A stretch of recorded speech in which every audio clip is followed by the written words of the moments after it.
දකින කරන සමාජයේ ඉන්න බොහෝ තරුණ පිරිසගේ ඕක තියෙන ගැටලුව මොකක්ද? මේක මේ ආදරය සම්බන්ධ ප්‍රශ්නයක් නෙමේ, ප්‍රේමය සම්බන්ධ ප්‍රශ්නයක්. ආදරය අම්මගෙන් තාත්තගෙන් 7-5කවත් අඩුවක් නැතුව හම්බෙනවනේ. මේ ගැටලුව මේ තනිකරම ප්‍රේමය සම්බන්ධ ප්‍රශ්නයක්. එක අර අපේ හොඳ කියමනක් තියෙනවා, මේ අපහාස කරනවා දොස් පරොස් එහෙම කියනවා නෙමෙයි මේ තරුණයන්. අහලා තියෙනවද කිරිබුණ කාලේ බත් කන්න එපා කියලා?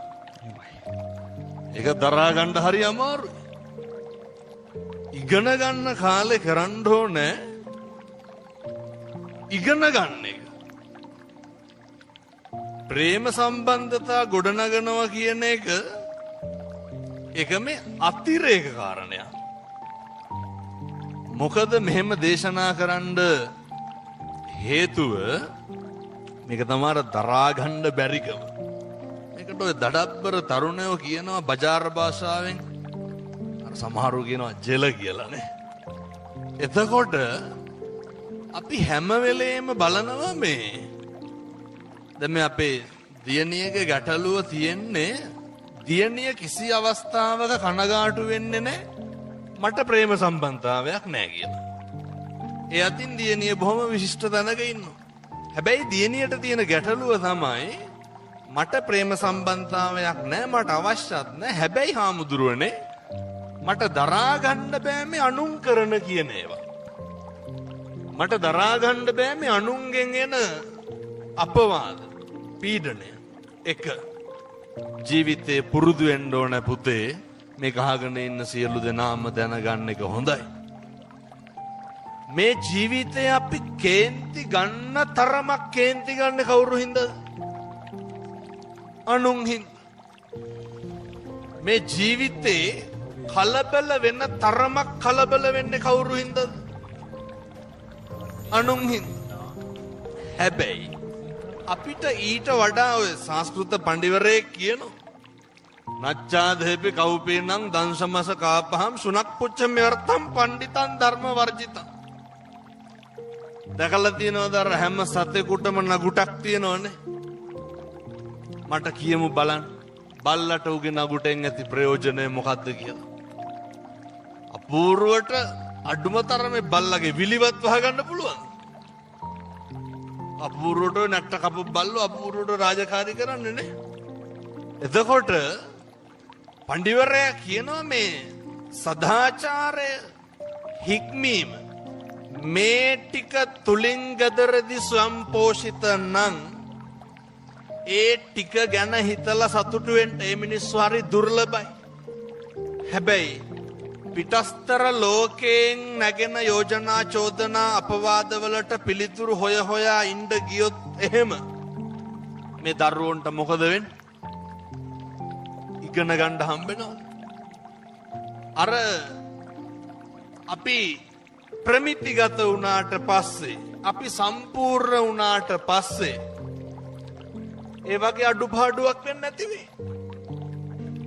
හැබැයි එක මුළු ලෝකෙම මේක දරුවෝ දැනගන්න ඕන හරි ඛේදවාචකයක්. ඉගෙන ගන්න කාලේ ඉගෙන ගන්න. මම මේකට පොඩි උණපුරකයක් සපයලා මේක මේ දරුවගේ ප්‍රශ්නෙත් මේ රටේ තොටේ ප්‍රශ්නෙත් ඉවර කරනවා. මේක අහගෙන ඉන්න මේ අම්මලාට තාත්තලාට හරි වැදගත්. දැන් අවුරුදු 10කට 12කට වැඩි මගේ හිතේ මගේ ගුරුවරයෙක් මේ කතන්දරේ මට කියන්නේ ත්‍රිකුණාමල්ල දිස්ත්‍රික්කයේ පැත්තේ දරුවෙක් තමයි ගණිතංශේ පළවෙනියා වෙන්නේ. මගේ මතකයේ හැටියට ඒ දරුවා පන්තියාවේ කුරුණෑගල. ඔය තාත්තා LTT එකෙන් මරලා. අම්මා විතරයි ගෙදර. යාළුවාගේ ගෙදර යනවා දැන හැඳුනුම්කම් ඇති කරගෙන. මොකද ත්‍රිකුණාමල්ලේ ඉඳන් කුරුණෑගල එන්න දුර හින්දා. මේවා හරි වැදගත්. මොකද අපි දන්නවා අපේ අම්මලා තාත්තලා මේ තරුණයන්ට වීගෝණිය විකුණලා පන්ති ගාස්තු දෙනවනේ. එතකොට අර තරුණයා යාළුවාගේ ගෙදර ගිහිල්ලා පොතපත බලනකොට මේ පොත බලන්නේ දරුවනේ පොත ඇස් දෙක ගාවට අරගෙන. හේතුව කොල්ලගේ ඇස් පේන්නේ. හැබැයි කොල්ල අම්මට කිව්වේ නෑ මොකක්ද?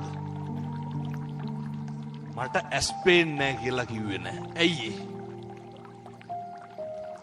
කොල්ල දන්නවා අම්මා දවසට බත් පැකට් 7-8ක් විකුණන්නේ ඇයි? අම්මට කණ්ඩ නෙමෙයි. මේ අම්මලා තාත්තලා දෙමව්පියෝ සේරම එහෙමයි. ජීවිතේ වැඩිපුරම හම්බ කරන්න නාස්ති කරගන්න කවුරු හින්දාද? දැන් අහලා බැලුවොත් කියයි ආමුදුරෝනේ අපිට නම් ඔය ඕන එකක් නෑ. මේ ළමයි ඉන්නවනේ. එහෙමනේ කියන්නේ. එතකොට අර දරුවා විභාගෙ ලියන අම්මා දවසට රුපියල් 100යි දෙන්නේ. මතකද දන්න ඒ දවස්වල තිබ්බ රුපියල් 10ට රෝල්ස් එකක්. අවුරුදු 12කට විතර කලින් මේ කොල්ල රුපියල් 100ක් දෙන එකෙන් අර රුපියල් 10 රෝල්ස් එකක් ගන්න.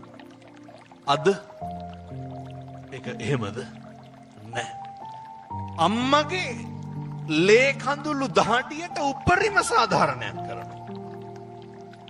මම මේ කතන්දරේ කියනකොට මේ අහගෙන ඉන්න දරුවෝ සියලු දෙනාම තේරුම් ගන්න ඕනේ අපි කරන්නේ මොකක්ද කළ යුත්තේ මොකක්ද කියන එක. ඊට පස්සේ තරුණයා විභාගෙ ලියනවා. ප්‍රතිඵල එනවා. ත්‍රිකුණාමල්ලේ දිස්ත්‍රික්කයේ ගණිතාංශේ පළවෙනියා.